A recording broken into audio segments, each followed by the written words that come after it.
Before we get started, Talk Music Talk has a newsletter, a weekly email featuring the current week's guests, plus what past guests are up to. Also, I'll tell you about shows I've attended and new music that I like. To sign up, head on over to talkmusictalk.com, click on the link, subscribe to newsletter, and you are all set. That's talkmusictalk.com. And now for today's episode. Hey, Boice here, Talk Music Talk, the podcast. I am your host. You are listening to a new episode. For the first time listener, Talk Music Talk is a weekly music interview podcast where I have long-form conversations with people connected to music, performers, music therapists, music journalists, emerging and established from all genres and backgrounds. And on this episode, I had the pleasure of speaking to Brooklyn musician Lorraine. Lorraine is the solo project of Taja Cheek, vocalist, songwriter, multi-instrumentalist, tape-manipulator. She has a new album out on September 15 on Astronautico Records. It is a stunning avant-garde pop collection, a blur of genres. Great album. We talk about a whole host of things in this conversation. We talk about noise music, cutting her teeth in the New York DIY music scene.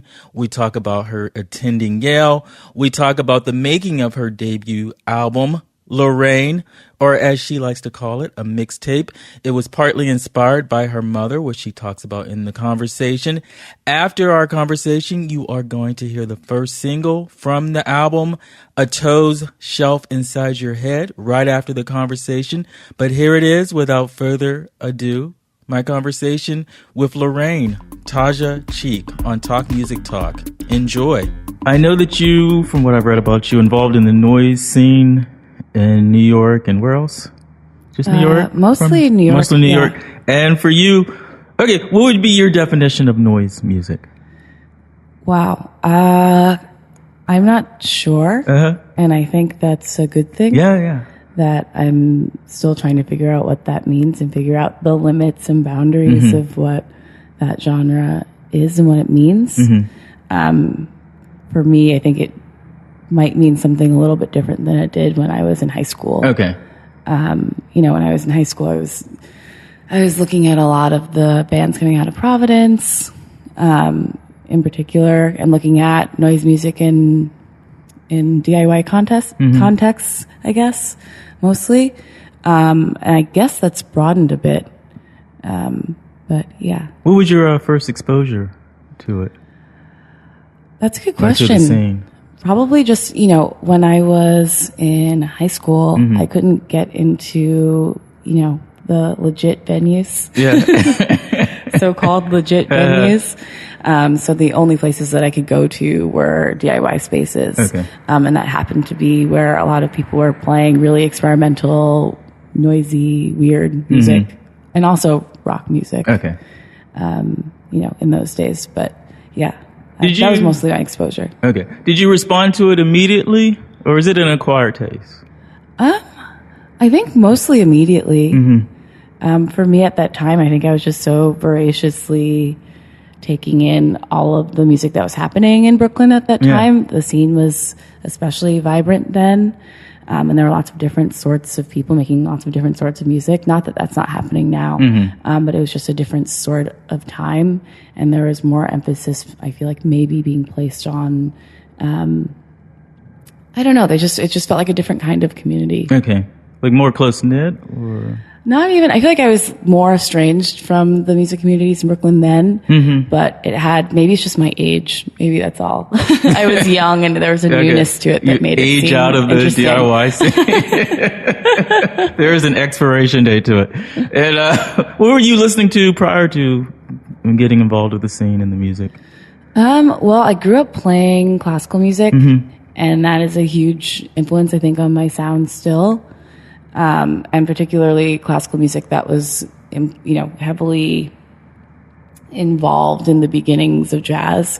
So a lot of like French Impressionist music, a lot of Debussy, and that the first songs that I wrote were based off of practicing and making mistakes and being interested in the harmonies that resulted from those mistakes. But yeah, that's sort of maybe the biggest foundation, and 90s R&B. Okay. And which 90s R&B? Coco's first album was really influential. Oh my God, no one ever mentions that. I love SWV, but I loved her solo album, Hot Cocoa. Yes, exactly. Yeah, I used to clean my room listening to that album on repeat. Okay. Kelly Price, Aaliyah, obviously. Yeah. All of it. Okay. I listen to the radio a lot. Yeah. So it's so wonderful to hear Hot Cocoa. I think it's an underappreciated album. Yes, for absolutely. Sure. Okay. Okay, I absolutely love you now. Let's interview done. So you're listening to that. What did you train in for classical music? What did I train? I played piano, and I also played cello. And then sometime in high school, I started teaching myself the bass. Okay. And what ages did you play all that start? Gosh, I think I was 4 when I started playing piano. And then sometime in middle school, I started playing cello, and that sort of transitioned pretty well to bass. Yeah. Just because of the left hand movement and just the way that I approach the bass, I feel like it's still based in my cello training in some ways. And were you ever thinking about being in an orchestra, that type of career? No. Or just writing your own stuff? No, I mean, I thought about conservatory and I ultimately decided that it wasn't for me, and so I didn't really audition or anything. Okay. But why wasn't it for you?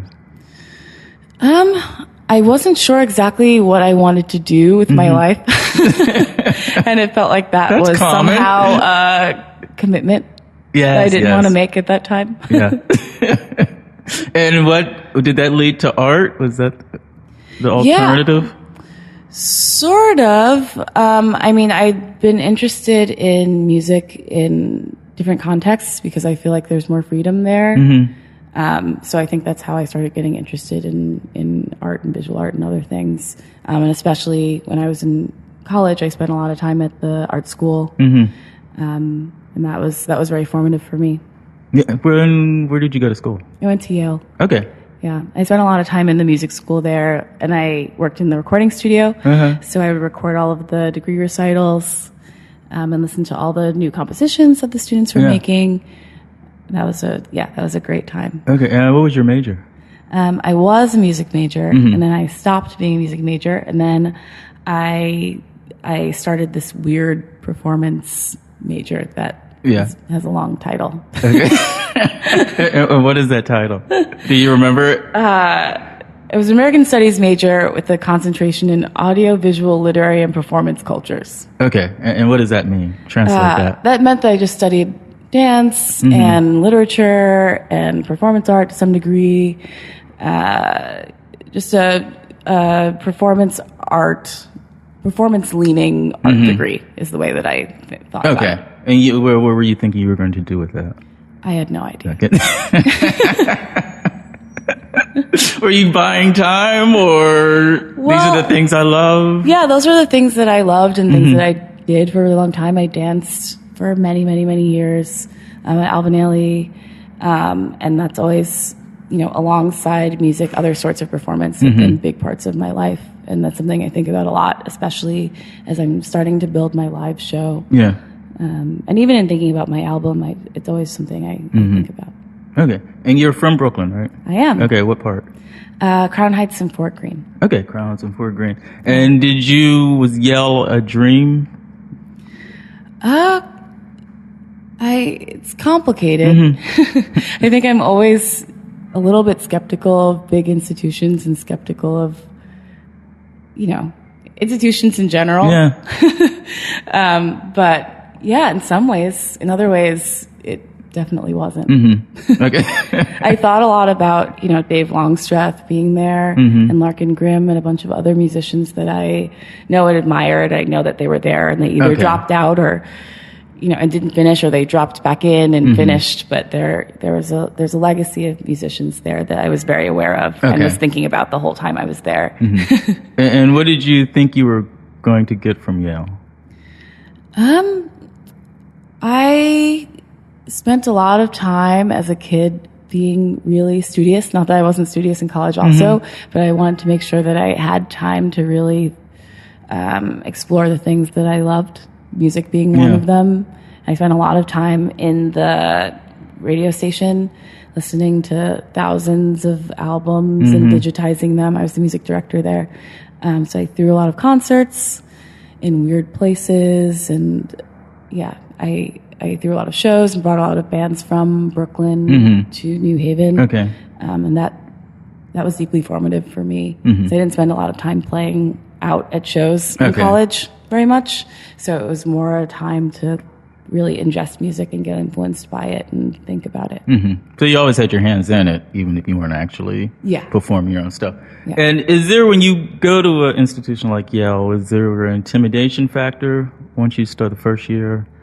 I mean, like, how do you match up to this? In some ways, yes. In other ways, no. The best advice that I got from an old teacher was that she warned me that I would be around a lot of people who didn't necessarily come from big cities or had more limited experiences, and that I should feel comfortable being there, knowing that, I come from one of the biggest cities in the world, and that I shouldn't feel intimidated by anyone else, and that I had just as much of a right to be there as anyone else. That's an important thing to keep in mind, I think. But also being in a place like that, there's a lot of room to, veer off and do your own thing. And I felt like my friends and I definitely did that, and I felt a lot of room to do that. Was it easy for you to make your way in the scene of the music and get involved in everything? It's all relative, I think. There's so many scenes here. There's infinite scenes here. No, I mean in Yale.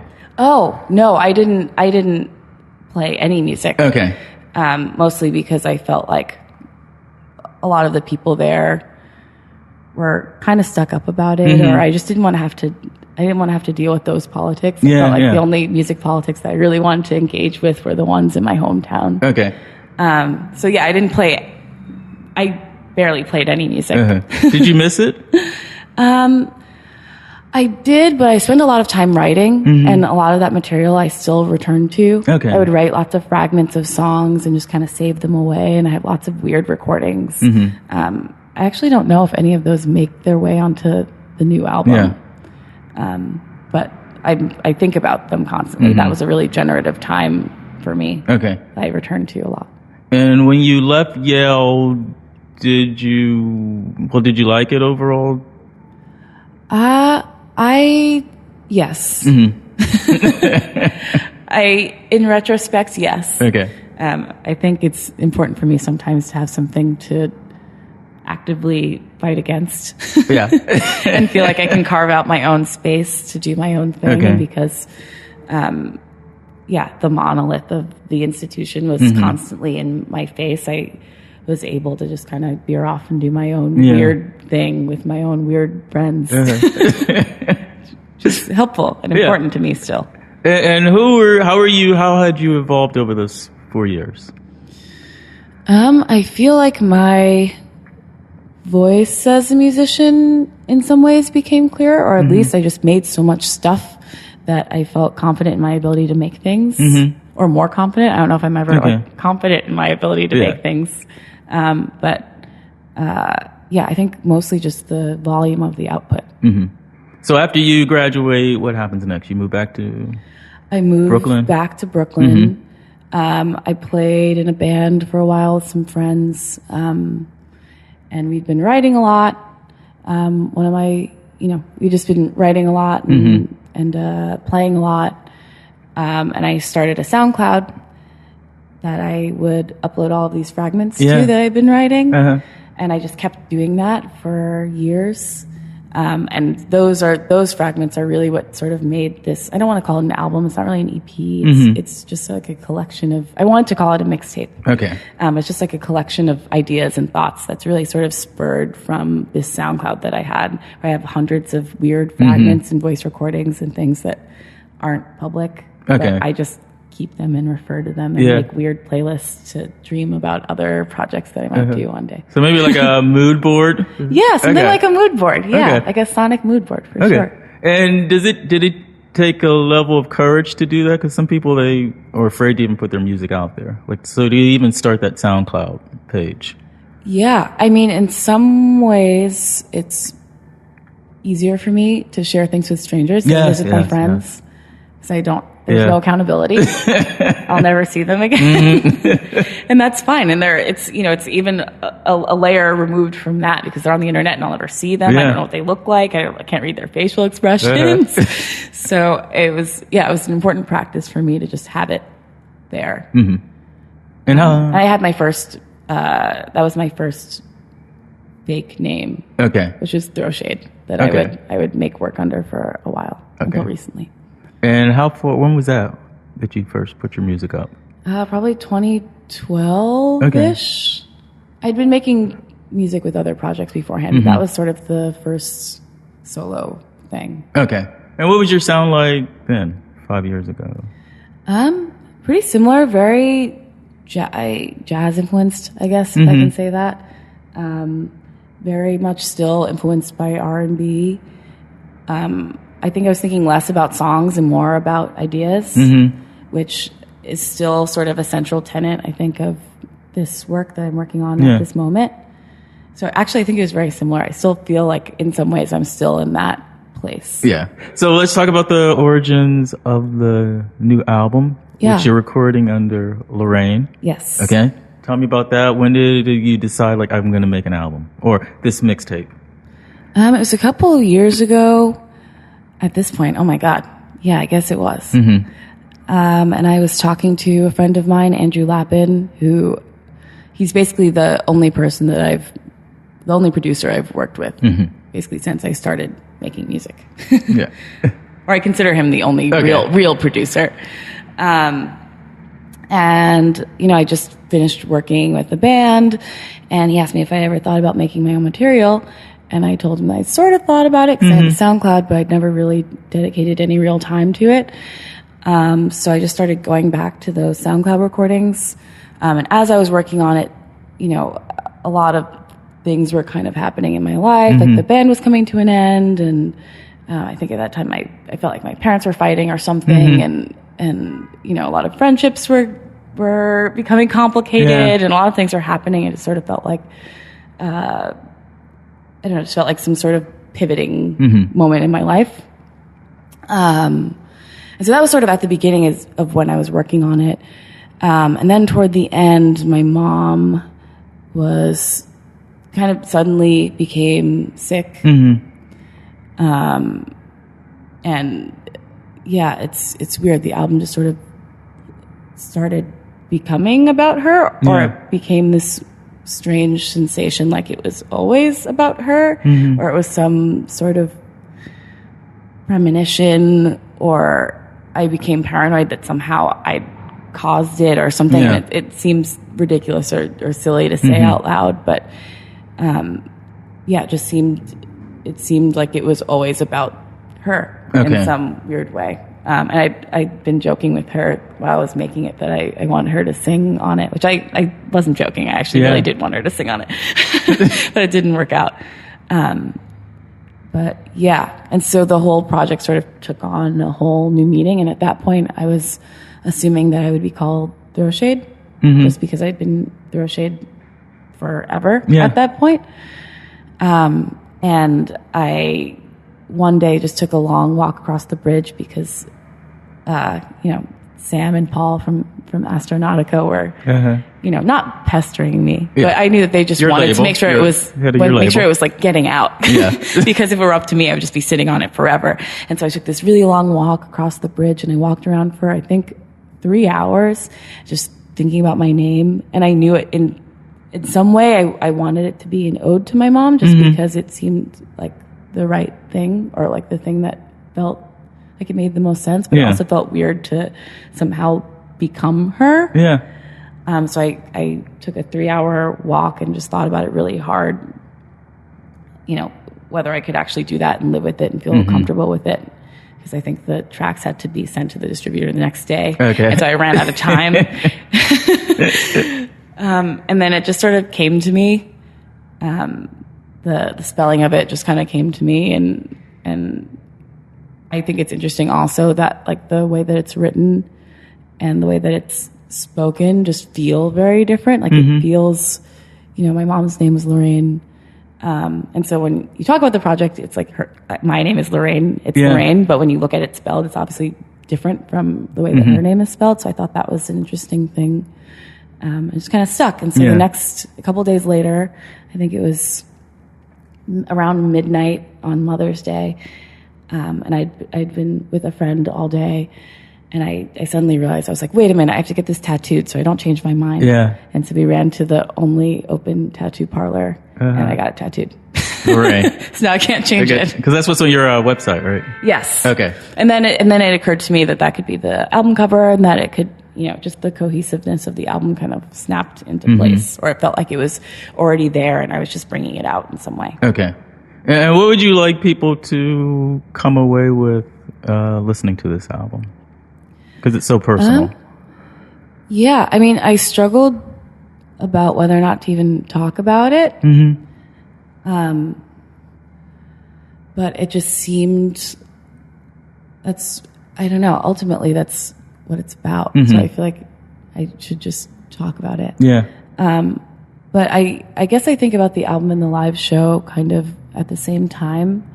I'm thinking about ways to interact with an audience that elicit emotions that they might not necessarily expect to experience when they're listening to an album, like extreme sadness or confusion or anger, or followed by joy, and all of those things mixed up together. Yeah, because that's how life is. It's confusing. It's not clear cut.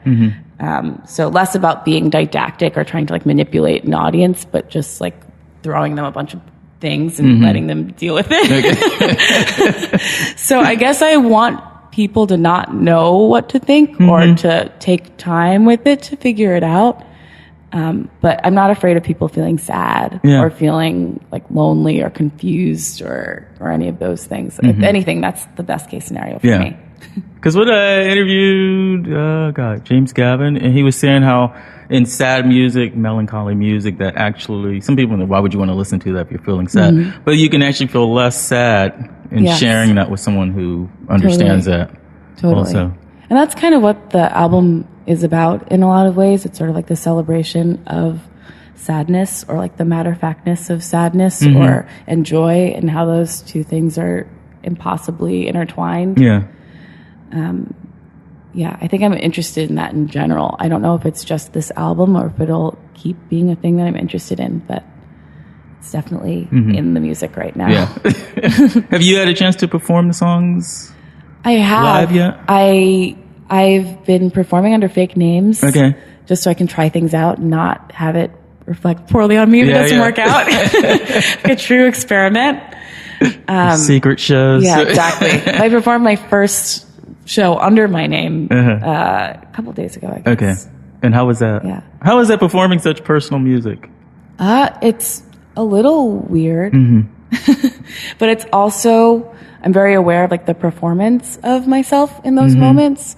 So in a lot of ways it provides like a rubric for me where I know like, to elicit sadness, you behave in this way, or you have these sorts of dynamics, or you do these sorts of things. So in some ways it's helpful rather than just making music for the sake of making music. Okay.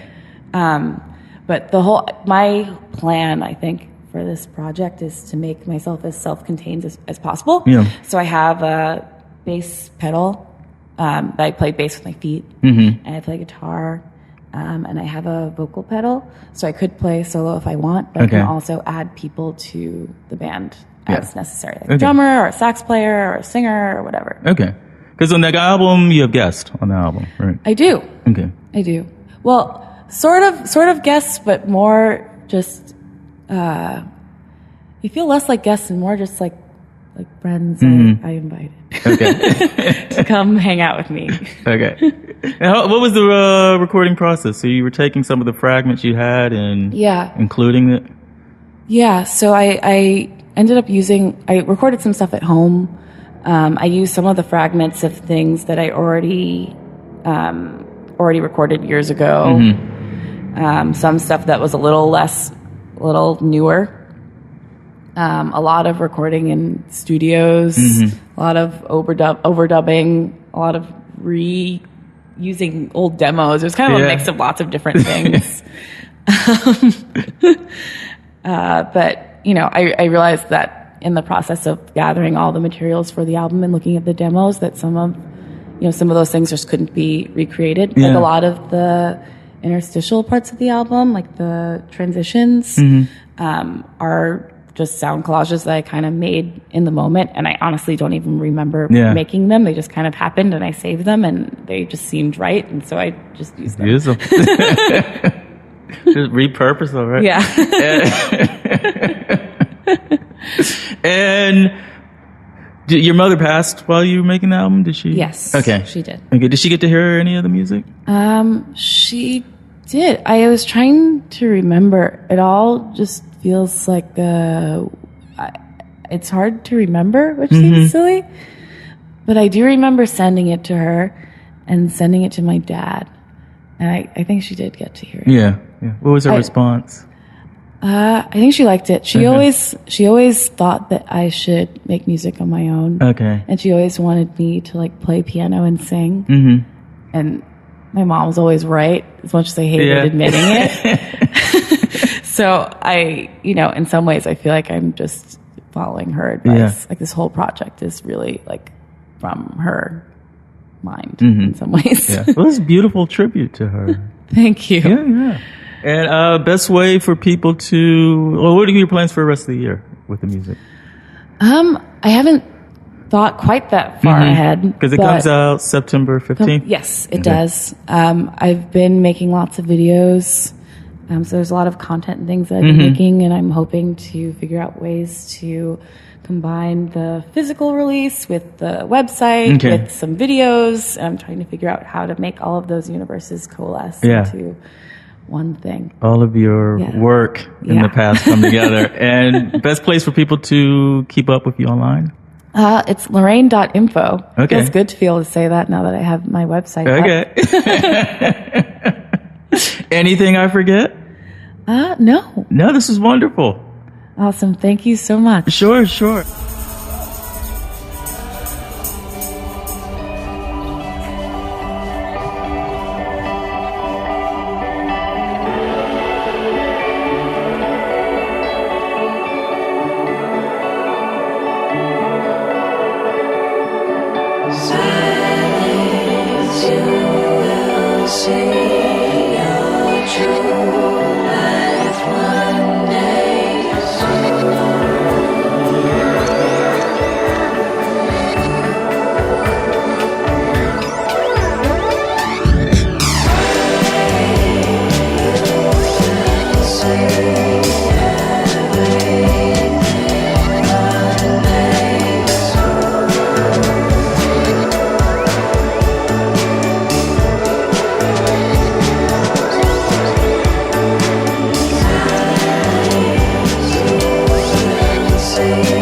just heard A Toes Shelf Inside Your Head from Lorraine Taja Cheek.